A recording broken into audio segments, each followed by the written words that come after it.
Hello, and thanks for watching another episode of Arfcom News, your source for the finest 2A propaganda brought to you by TNVC.com.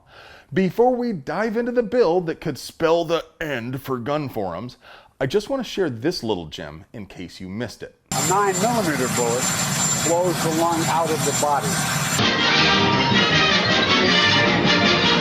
At this point, I'm legit concerned for his health, y'all. I mean, what, did Uncle Naughty Hands fall asleep watching The Onion? And come to think of it, this befuddled old man could be acting like our guy on the inside, accidentally telling us what his handlers are planning. We thought it was just going to be the salty boys they're after, but now it sounds like a handgun ban might be on the table, maybe? Or am I analyzing this just way too much? I mean, this man is basically a living Mad Lib at this point. What do you guys think? Is he accidentally telling us what their next move is? Is Sleepy Joe going to get kicked out of staff meetings? Or are we just making way too much ado about his senile ramblings? If you like seeing stuff more than not seeing stuff, take a look at our sponsor, TNVC.com, your source for quality night vision gear to make you the bump in the night. Industry News. Now, normally I would wait till the end of an episode for Gundustry News because I think gun rights are more important than cool toys. But this one has been so long coming, I think you deserve to hear it right now.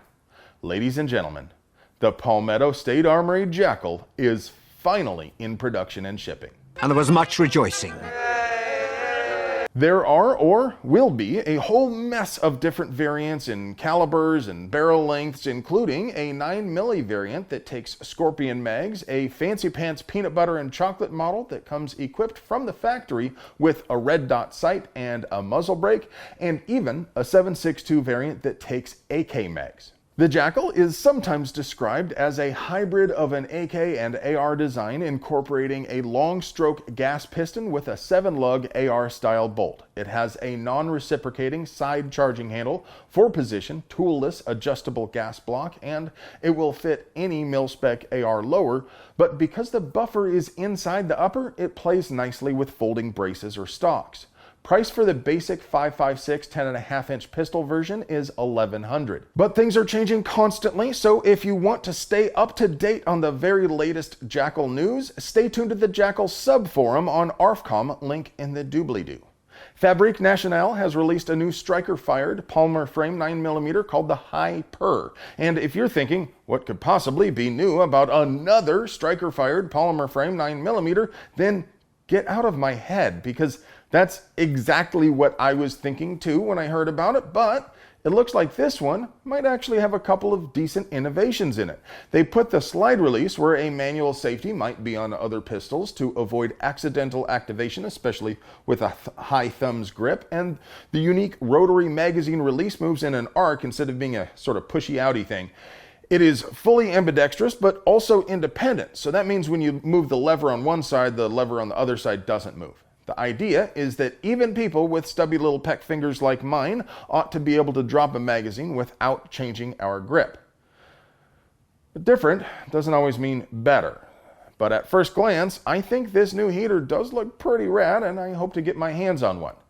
That said, there's no word yet on price or even whether it will make it to the US market though. If you're vibing hard on the John McClane aesthetic and want a classic looking MP5, PTR has you covered with the new limited edition PTR Classic. It has those sexy classic lines of that ubiquitous subgun from the 80s with the polymer handguard and claw mount compatible receiver. It has both push button and paddle magazine release, and the barrel has both a 3-lug mount and 1/2x28 threading.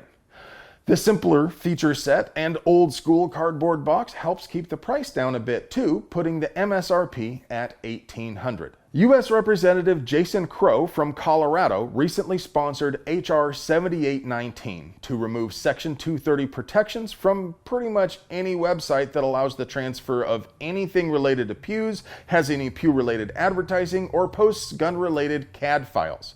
Most of the internet as we know it is only possible because of the often misunderstood Section 230 of the Communications Decency Act.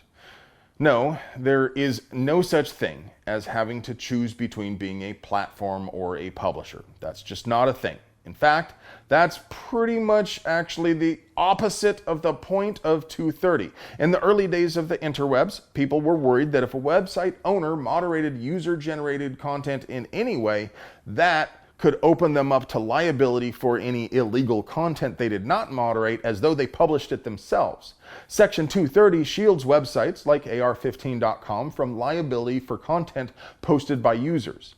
But if HR 7819 passes, it would be more or less impossible to continue operating Arfcom as we do. And of course, basically every other gun-related internet forum, website, blog, or whatever would be devastated as well. This is one of those extremist bills that has little real chance of getting anywhere, but let's make sure it never gets out of committee. It's currently assigned to the House Committee on Energy and Commerce, which is headed by this store brand 80s villain from New Jersey named Frank Pallone. You can reach Frank Pallone at 732-571-1140. Now, as you might guess, Frank here isn't exactly a gun rights champion. But even a a fine gentleman from the Garden State like him wants to get reelected. So call him up right now and tell him you are a Democrat voter in New Jersey's 6th District and you oppose HR 7819 because it unfairly persecutes lawful discussion forums and businesses even if they aren't doing anything shady, and it drives actual criminal behavior even deeper underground where there is no archival record of what happened. Tell him if he doesn't stop HR 7819 in committee, you will campaign for his opposition. The scummy scumbags at the top of the NRA surprised not one single person by re-electing alpha scumbag and suspected Peggy sympathizer Wayne LaPierre. These guys are just determined to ride this thing into the ground rather than bow out gracefully. Man, I wish we could excise the ILA and the NRA's educational programs from the festering, distended, oozing tumor that makes up the rest of the NRA, but that doesn't look like it's the way things are going to be. The corruption has already hijacked much of the budget that was intended for education, and I see no reason to expect it won't continue to spread until the NRA does nothing at all except shake members down for cash. Now, if you are still a member, I urge you to please cancel your membership right now and give to the GOA, SAF, JPFO, FPC, State Level Citizen Defense League, NAGR, Pink Pistols, Second Amendment Sisters, or any other gun rights group that cares more about our rights than buying another yacht. And finally, the Kanuckistani Premier Justin Trudeau decreed handgun transfers henceforth are naughty in his sight. What this means is that it will no longer be possible to buy, sell, transfer, or import handguns anywhere in Canada. Well, you see, that's where you're wrong, Princess. No matter how hard you wish in your precious little heart for it to be the case, you can't make it impossible. People will still buy, sell, trade, smuggle, and build handguns for themselves in their garage, and you can't stop them. Stings to consider how powerless you really are, don't it? Hey friend, do you like pews and pew-related things? Do you want to help us keep delivering you pure, uncut American pew propaganda at the low, low price of free $99? We literally couldn't make this show if it wasn't for the generous support of TNVC.com, purveyors of the finest non-GMO night vision devices handcrafted from fine Corinthian leather in the old world style. They also have mounts, lights, training, swag, and all sorts of other non-GMO gear to make you the bump in the night. And remember, if you aren't subscribed to our channel, you make puppies cry and Captain America is very disappointed. I love you.